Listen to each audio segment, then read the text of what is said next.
Bharatiya Janata party के दिग्गज नेता शहजाद पूनेवाला ने एक नारे को लेकर विवाद खड़ा कर दिया। आपको बता दें कि कुछ दिन पहले राहुल गांधी ने एक बयान दिया जिसमें उन्होंने एक नारे का प्रदर्शन किया था, एक है तो सेफ रहे। नारे के सहारे कांग्रेस पार्टी भारतीय जनता पार्टी के ऊपर चढ़ने का प्रयास कर रही थी। आपको बता दें कि अब इस पूरे मैटर में, इस पूरे मामले में भारतीय जनता पार्टी के नेता खुलकर बोलना शुरू कर चुके हैं।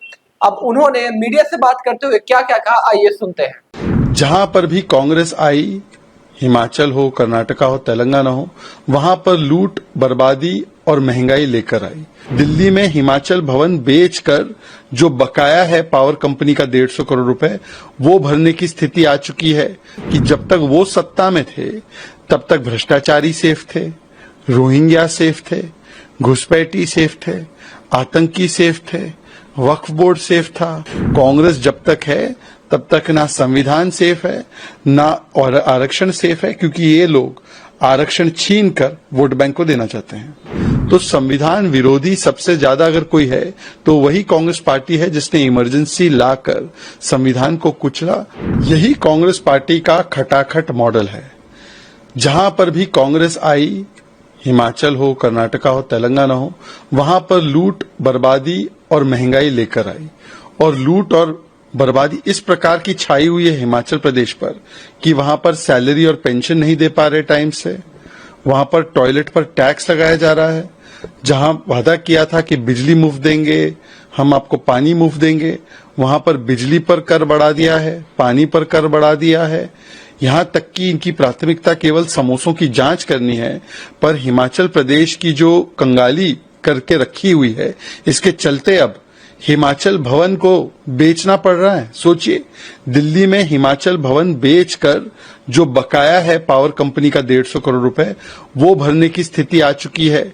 मतलब सोचिए, जब से कांग्रेस आई है हिमाचल को किस आर्थिक गड्ढे में लेकर गई है। सवाल ये बनता है कि केवल हिमाचल नहीं, कर्नाटका में भी झूठी गारंटीज के नाम पर और जो लूट मचाया है मूडा वाल्मीकि स्कैम का, उसकी वजह से वहां की भी तिजोरी खाली कर दी है। और वो तिजोरी खाली होने की वजह से कर्नाटका में ना इंफ्रास्ट्रक्चर का पैसा बचा है, न डेवलपमेंट का पैसा बचा है।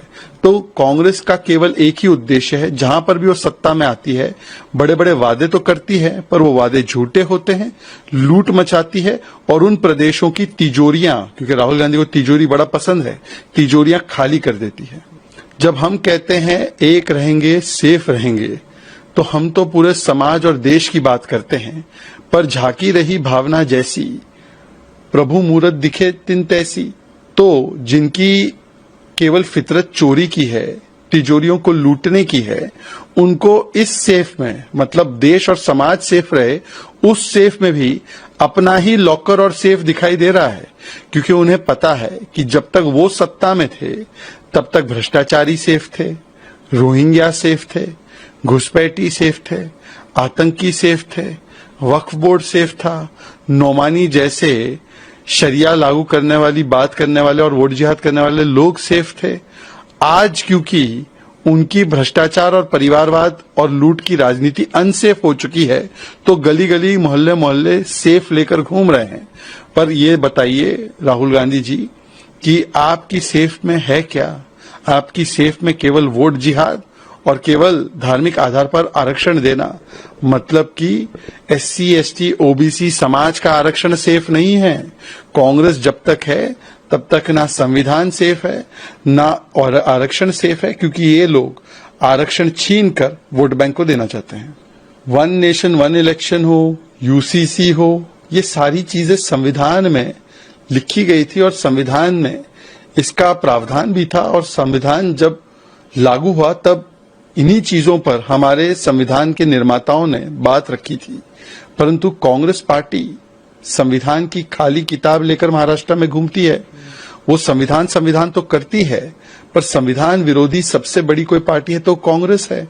जम्मू कश्मीर में 60-65 वर्ष संविधान लागू नहीं हुआ, जब तक 370 था।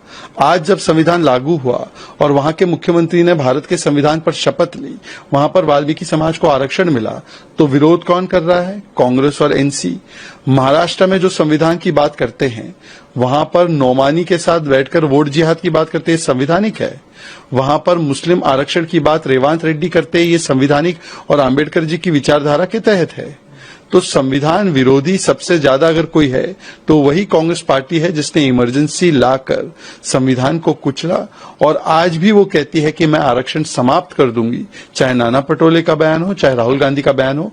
और संविधान विरोधी, दलित विरोधी, आंबेडकर विरोधी अगर कोई है तो एक कांग्रेस पार्टी, अभी तो उनके एक नेता नितिन राउत ने भी बोला कि जय भीम बोलने पर उनको मंत्रालय से निकाल दिया गया। ऐसी ताजा एवं बेहतरीन खबरों के लिए बने रहे हमारे डेवलपमेंट न्यूज़ 24 के साथ।